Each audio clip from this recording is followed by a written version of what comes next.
Hello, and welcome back again. This will be our, I promise, final lecture on the Bible. So let's pick up right off where we left. Let's pick right up where we left off. Anyway, so we were talking about the Bible as story. So we need to be able to read, given this is one of the definitions, or two of the definitions of the Bible, that it's a story about God and humanity and a story about God and God's people. We need to understand what kind of story it is. So yes, it's going to have all of these things, but what is the actual story? So we'll have plot, but what is the plot? Who are the characters? What are the relationships? And this is important because in interpreting the Bible, we need to understand that it's, in a sense, a living document. And what Judeo-Christian tradition means by that is not that it's continuing to be written, obviously, as we talked about with canon, it is not. But what is it? It is a living document in the sense that it continues to have import to this community, and it continues to breathe life, give meaning, and be itself an interpretive tool for understanding the world and for this community of Judeo-Christians ourselves. And so this is why we see types and foreshadowing. Even even Jewish people, even though they do not accept Jesus Christ as the Messiah, see how Israel and different Israelites throughout history are foreshadowing as types of the Messiah, like Moses, like David, like Abraham. So reading this as a story is also important because we see this as the story of history itself. So we're not talking about just your baseline regular history like the History Channel or a textbook about Julius Caesar. We see the Bible as a story about the fundamental meaning of history. This is the story that is helping us to understand what's going on, why we're here. This is how the Bible answers, in part, those big questions, by telling us the story that makes sense of the world. So, what is the story? Well, we're going to talk about the 8 great acts, okay? And we're going to keep coming back to these, and we're going to use this as a schema of interpreting the Bible.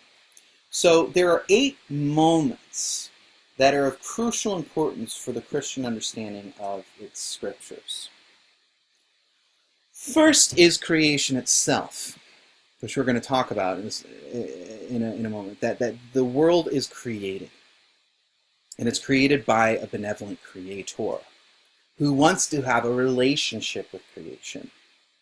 This is followed, unfortunately, but immediately by what we call the fall, which is the fall from that pristine moment. So when the world is created, it's created in a pristine condition.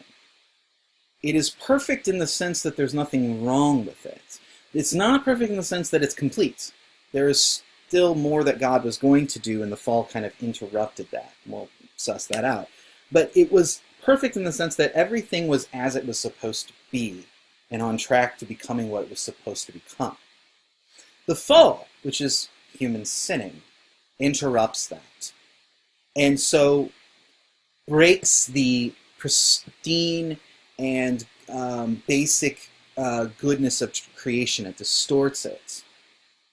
And so humanity is now in a bind, because humanity has broken the intention of the Creator and its own place in that story, and is, so to speak, lost.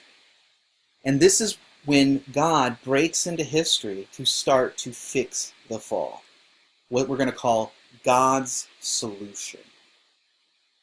So God creates, and then immediately humans fall.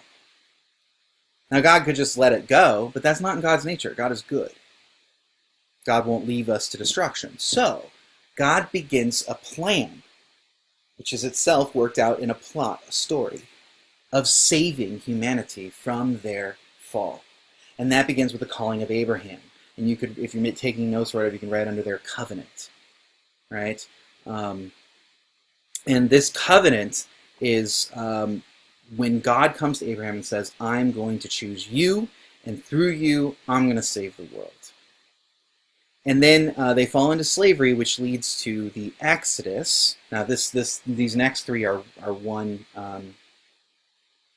Let's see, 1, 2, 3, 4, 5, 6, 7, 8. Yeah, they're one complete act: slavery, Exodus, and kingdom. So they go into slavery. They're saved by Moses, brought out into the Promised Land, which is Israel, Palestine, and there is established a kingdom, the kingdom of Israel. So from the calling of Abraham to be a people, God's people, there is a whole period through which Israel is developed into a kingdom, a nation.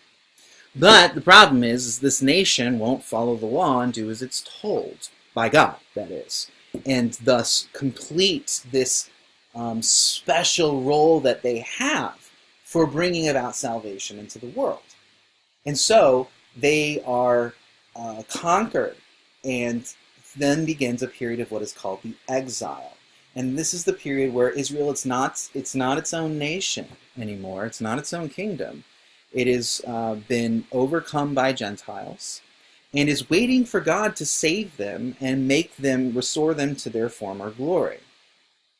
And this person who is supposed to do this person chosen by God to lead the Israelites out of exile and back into the glory of the kingdom, is what is called the Messiah, the Mashiach, the anointed one. Mashiach is Hebrew, of course. And so here's where the story becomes, this is how the Christians understand the story, is that this Mashiach is Jesus Christ. And what Jesus Christ reveals, according to Christians, is that while Mashiach, Messiah, was there to save Israel, he wasn't just there to save Israel. And so what Christians believe is that this whole story, from redemption backwards, now has a vital plot point. There's a twist. There's a reveal in Jesus that makes the story of Israel a part of a grander, more cosmic global narrative. And that is that Christ as Messiah didn't just come to restore the kingdom of Israel, but rather is coming to fix the evil and destructive chaos that came from the fall. And this is what we call redemption. And so Wright will talk about this in the readings, how Israel is a recapitulation of the fall of humanity. So creation and fall of humanity, covenant and establishing of the kingdom, and then exile.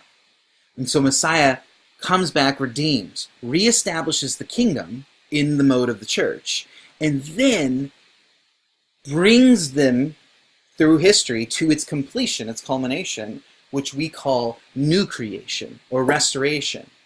And so you can see that there's a kind of circle that is completed by going back all the way to creation.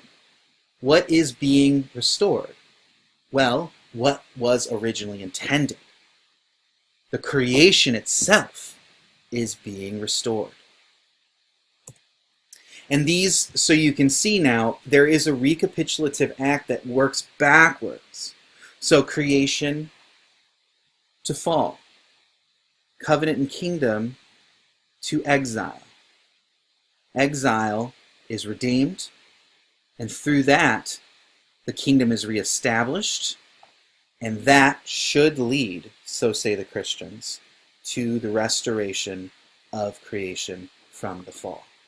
And so the Bible, this is how we believe the Bible is a story that gives history meaning. It tells us what history is about. Ultimately, it's about saving humans from what is wrong. Answering that big question, why are we here?